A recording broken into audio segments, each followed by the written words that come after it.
Welcome back to 7997 with your hosts, Chris and Jackie. Two black immigrants trying to live our best life in Mexico. Trying. Trying. Gets harder every day. Oh my. And easier every day.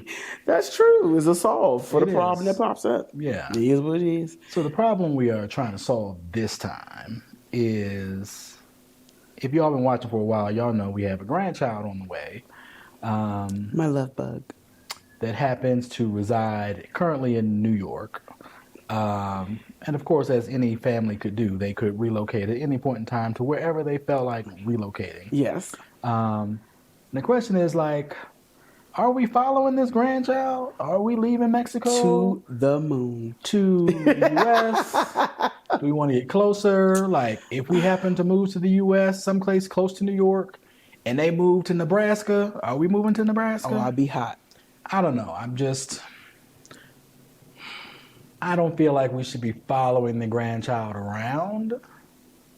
But if you work remotely... No, to the detriment of our own plans and our own goals in life. Okay. If they coincide, absolutely. We should be there as much as possible. We should still be there as much as possible. Mm-hmm. But, what does that mean when we have set up a life in Mexico? You keep saying you want to go to Africa at some point. That's even further away. Got to go. The baby's coming too. I don't think they have any plan to go to Africa. But I guess my question is to you, sir. If this were, maybe a different political administration, if this were 3 to 4 years ago, maybe the outlook would have been different. Mm-hmm. But everything outside of this child, there's a completely new environment in the U.S. Mm-hmm.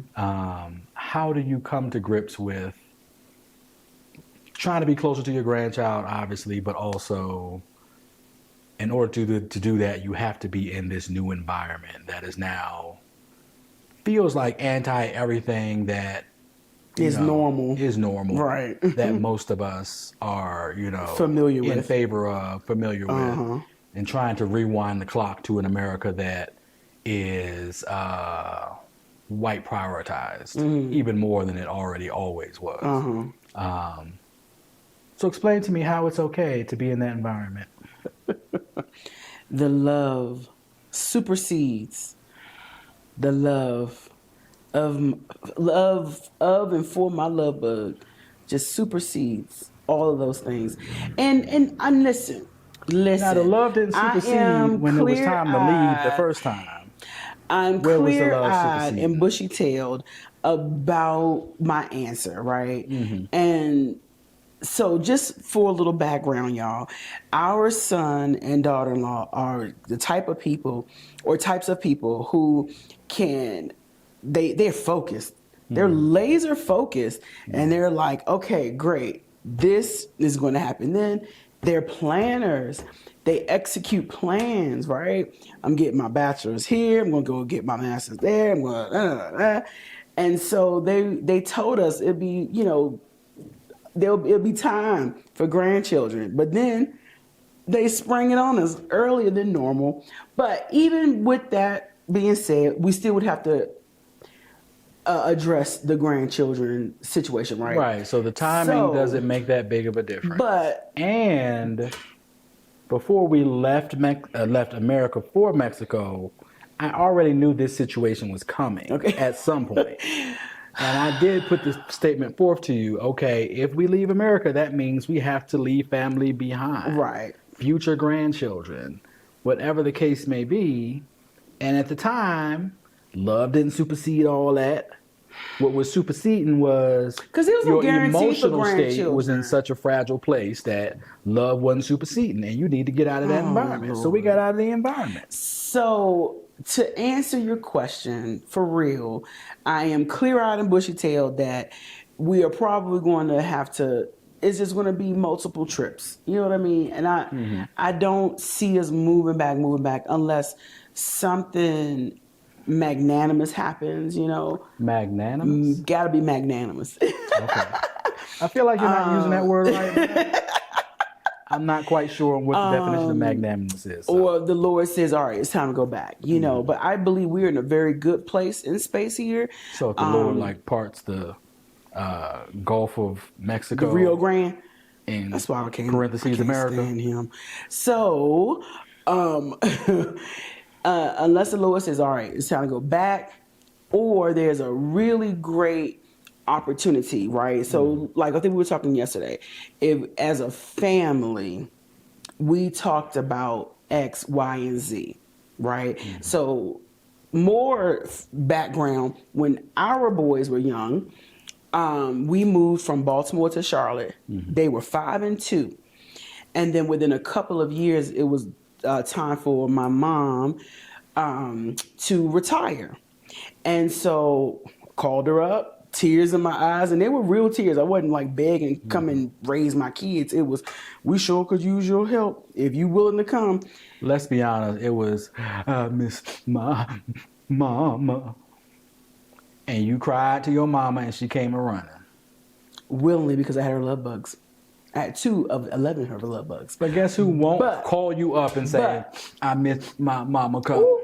Xavier is not going to call you and say that. Well, it might be 3 a.m. That baby, he's like, Mom, I'm trying to breastfeed the baby. He might be like, hey, come and I need you for a couple weeks. Right, no, I understand that. He's not going to be the dynamics are going to, they're going to be different. It's a different thing. Well, that we perceive, because we really don't know. You never know. We don't know, right? I know. So anyway, long story way short about our historical content here is that my mother agreed to come to Charlotte, and it was a lot of pros for her. Her church was there. It was a great cost of living. Right. So it wasn't like we were like bamboozling her to move to a worse situation. There was a lot of benefit for her to make. Great benefits for her. Yeah. And we had a family, chat. There was a house on our cul-de-sac. There was 4 houses down, and it worked. She was not a busybody. She gave us our own space. We gave them their own space. The the boys went and hung out at grandma's house, whenever their schedule allowed. And it was perfect. It was a great situation. So if there was a family situation and Xavier and Landy are like, hey, Mom, hey, Dad, we would like to be closer. We see where that could benefit our family and where these are the things.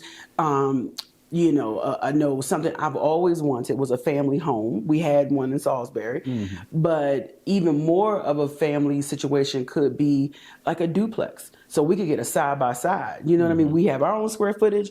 They have their own square footage, and separate dwellings, but we still are close together where we could piggyback off each other. Because raising children is no joke. It's a village. You really need a village, Yeah, but a duplex in New York is what? Well, but you had mentioned Nebraska, so maybe in Nebraska. But I'm going on Nebraska. Even though we did think about Omaha. Omaha, yeah. It's a beautiful city. It's a nice city, yeah. And diverse, right? But they're throwing out ideas, maybe going to Chicago.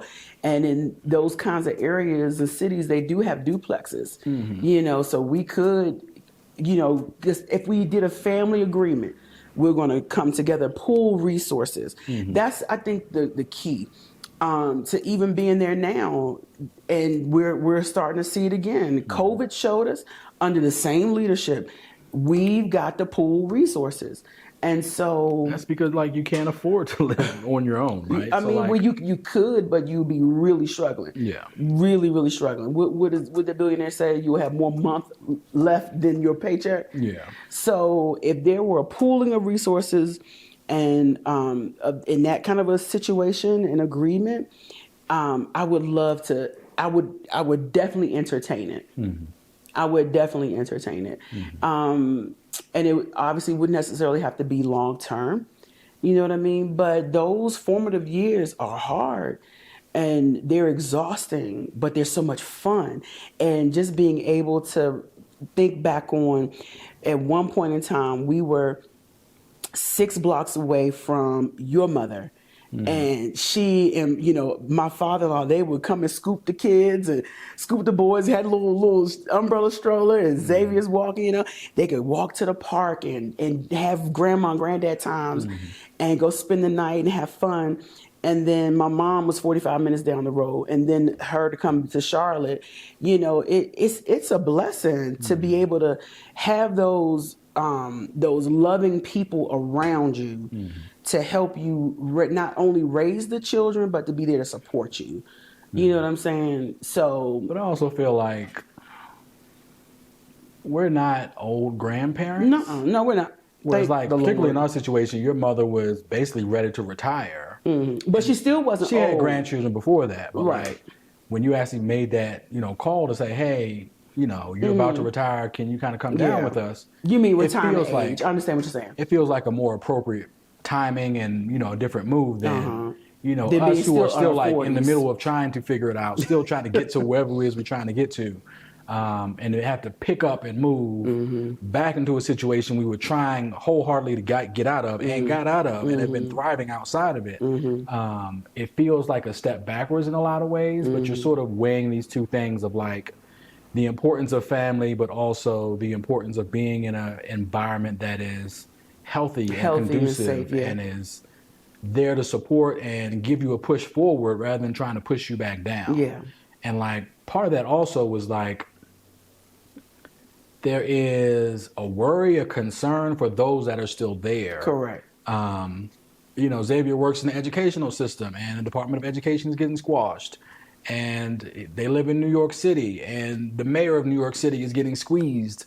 Like there's so many little places and big places where all these changes are happening. Yeah. You don't know which direction is coming from at what time. Right. What's going to change the status quo for you where you are in your place. Right. And it's hard to see that stuff coming, you know, with, you know, tariffs coming on and like, can I afford to pay for, you know, the shoes for my child that come from China that now pay, you know, cost 75% more or whatever it is. Right. Right. So there's just so many things being hit at the same time right. that is changing society and life in general in the U.S. that it's so unpredictable. I find it hard to believe anybody wants to sort of, I don't think anybody wants to sort of endure that, but I think they don't necessarily know of another way or feel like it's possible. Yeah. Or I have my plan, I'm going to stick to my plan as much as possible. Yeah. So like it's sort of that thing too of like, hey, I don't want to be there and I don't want you to be there either. I want you to be where I am in a safer place. So there's, you know, the opposite conversation of not only us, are we going to leave Mexico and go back, but like, can we get them to come down here? Can we all agree on some other place to go? Let's let that simmer. Let that simmer. Let's let that sizzle a little bit. Can we get them to come? Them who are fluent in Spanish. Both of them are fluent in Spanish. Literate, biliterate. Yeah. Can we get them to come? Yeah. And this is, please leave a comment if y'all want our children to come here, because it would be such a great fit. And the thing is, it wouldn't have to necessarily be forever, right? It's just until you know they just maybe decide to do something else or what have you. But to be here, I'm not going to paint this as if it's perfection, because there are challenges all around. Oh, for sure. Right? It's not easy. It's not easy. But you got to choose your heart. Yeah. We've said that before, right? But in this environment, let's just say for giggles, they came and we had to use our studio space for them. We have a studio space that is 4 bed. Let's just say 3 bedrooms. Let's just use it. 3 bedrooms and 3 bathrooms, and it's $800 a month. They can use that as a landing pad. Yeah. Okay. They are biliterate, right? So they can read, write, speak in Spanish. And he's an educator, right? She's a degree person as well. So you have multiple degrees in one family, dual language, right? So you can teach instantly. You literally can land and teach. But not only could you teach here, but you could possibly have a remote situation where you are reaching back. You know what I mean? You could make pesos or you could make a USD. So it's not like we ever are going to say, hey, come over here and struggle. Right. Right. But is there a way? Is there a game plan? You know, their grandparents have a business here that has American legs as well. Well, maybe you could help your grandparents, you know, and just have just come and chill. Yeah. You know, get out that winter, that New York City winter. You know, that's no joke. But it's a lot to think about. And I do want to make sure that we're not making emotional decisions, because that's where we can get in trouble, you know, and get out of position and things of that nature. But I just know what it looked like to have such amazing grandparents, you know, be close by and just see their cute little memories being built year after year after year. And to this day, you know, our boys are grown. You're not old, but grown. And they see grandma stuff, they just melt in her arms and scoop her up and, can you make us some pancake, man? What in the world? Why are you asking your grandmother for you know what I mean? Or whatever. And when my mother was alive, just how they just soaked her up and loved on her. So I want that too. Like, that's another thing. You know, I don't want to miss out on that. Yeah. I'm not going to cry. Like, comment, subscribe. I mean, that's the reality of the situation, right? Like, even, and I say this, even if we were back home in the U.S., like, if they decided to stay in New York, is it easy for us to pick up and be in New York? Do we want to be in New York? Like, Mexico adds an extra layer to it, but I think even in this environment, it's difficult to pick up and move someplace else, particularly the most expensive place in the country. Ever, yeah. And like, you know, I have a remote job. I can take it anywhere in the U.S. I can take it to some other countries.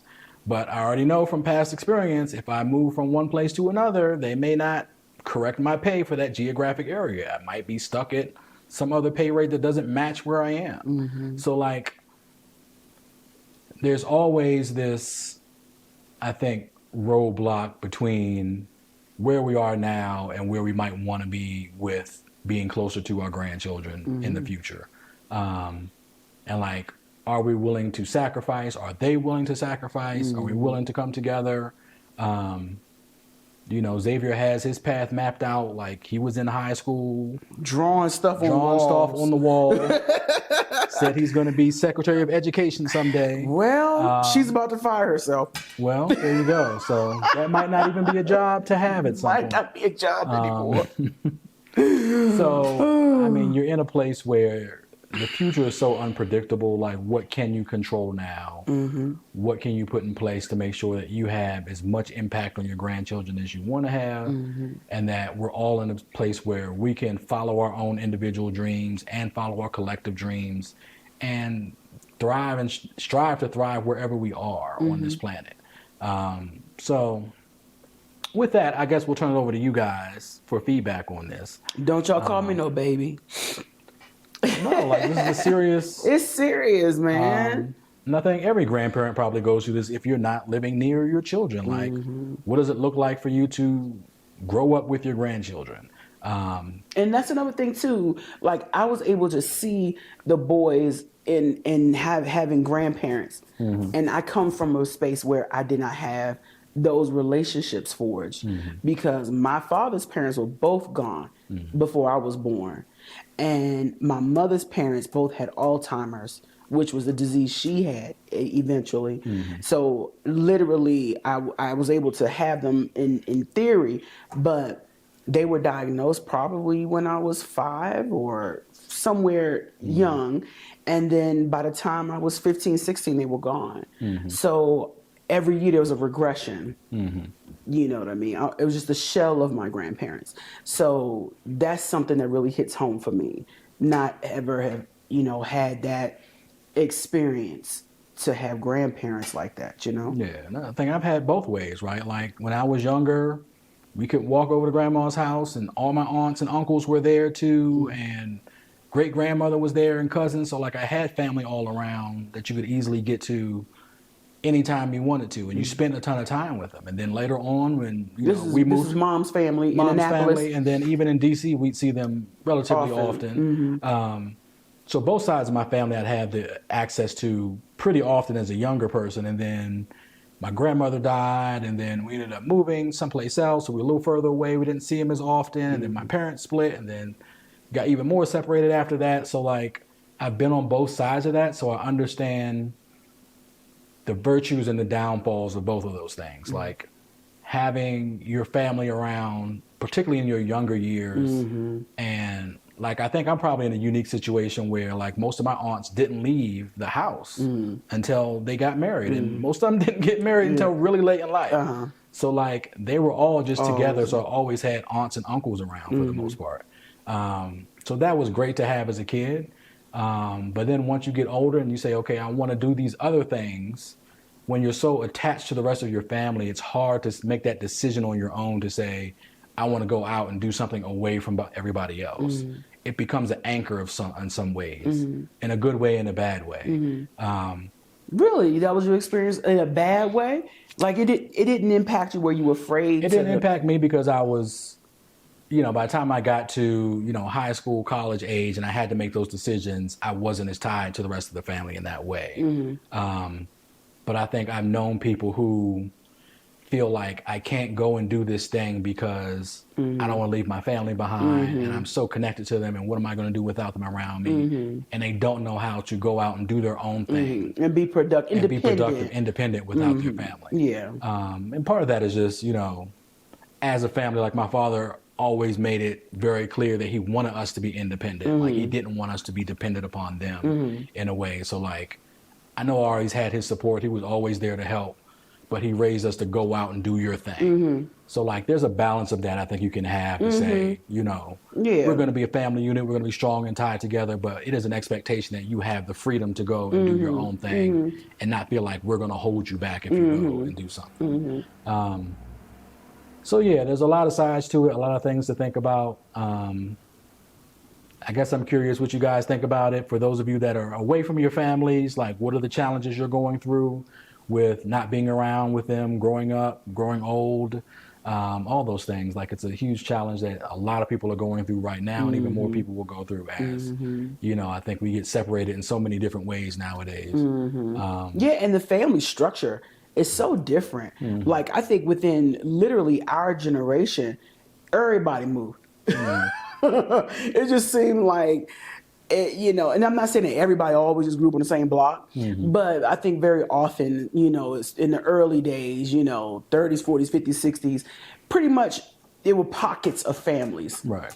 And then with education and with technology, advancing and things of that nature, hey, I'm going to go here, I'm going to go there because of this industry, that industry, I'm going to go work, I'm going to go to school. Like, and that's the one thing too, like a lot of us have now with those, as the generations have persisted, we get educated, right? Now we're not just staying in that local community. We're going away to college, and oftentimes you stay in the town you go to college in. Right, the world gets bigger and bigger over time, right? Exactly. Like, and now, like Mexico was not part of my world ever growing up. And Thailand was not part of it, and like Africa was not part of it in that way. So like, now with the internet, like it just expands that like this entire planet is open to your home. Can be open to you. Obviously, there's pockets where you're not gonna be able to get into for one reason or another. But the whole world becomes a lot broader, and like the same way. I think at one point we were all sort of migrating together to get away from whatever it was, or go towards something else. But now, like I have family that's in Texas, so like great-grandparent level is in Texas, and the rest of the family's in D.C., and then some of us are going someplace else. The same way you have family down in Memphis, and then you're separated, and there's part of the family in the D.C. area now, And then even more so, like, people are spreading out. Yeah, Zay goes off to college and stays in New York where, it's just we're everywhere. Yeah. And I just honestly prefer, and y'all can let me have in the comments if you want to, I prefer that homestead interdependentness. I do. I would, like, in my heart of hearts. Not that we can't go off and find our own, things that we like to do and things of that nature. It's not about holding anybody back, but I do like that coming back together. I've seen online where people have their families who bought up acres of land, like 5 and 10 acres of land, and just have a homestead. Yeah. So it's not that you can't go and get educated. It's not that you can't go and be in a different profession or whatever, but we got a spot. There's a home base to come Yeah, back we to. got a home base, and for me, I would love that to happen. And I hope we can make that happen. So I'm just putting that out there, planting seeds and watering them. You're manifesting it? No, I don't. You're pulling it from the universe? I am planting seeds and watering them. No, thank you. But it was something else I was going to say too. Doggone it. All right, we got to do a part 2. It was something you said, and I wanted to respond to it. So we can just keep going because you can edit. I mean, if you think of it sometime soon.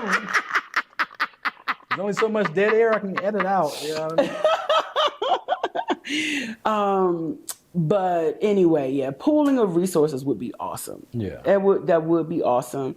Because I know it's important, especially in this day and time where there is an independency. You know what I mean? I want to be able to make my own money and, chart my own professional path, and which is great, but I just not at the expense necessarily, of what Miles said a couple days ago, good mental health. Let me tell you something here. When you have a child, a couple of children, and you ain't got no real good help, that weighs on your mental health. And then them children start growing, and then you gotta pay the soccer fees, and you gotta run them all around town for the practice and the games and the tournaments and all the things. It's exhausting, and to have your village with you, I just want to be along for the ride. I really do. I was thinking too. It may even be an option, and we could obviously talk about this later, of snowbirding it, or, a few weeks or a month or two there, and then, that kind of back and forth. And in the summertime, the baby comes with us. Get a passport, Zay and Landy. For those of y'all who are out there snowbirding, like, how do y'all afford that? I mean, now our situation is a little different because we have a home that we're paying rent on. We have a studio space we're paying rent on. And then if we had to get a third space in the U.S., someplace close to New York, which Zay and means Land had to have a basement. On the East Coast, everything on the East Coast is expensive. Bae, I'm telling you, that's the only solution. We live in the basement. Yeah, that's a little rough. Or the mailbox. They're going to be like, look, we got a Murphy bed. Or a pull-out sofa. Because that's the only way I can see it working. I don't know. I don't know either. I don't know. But on those lines, we're going to wrap it up. Like, comment, and subscribe as always. Buy coffee.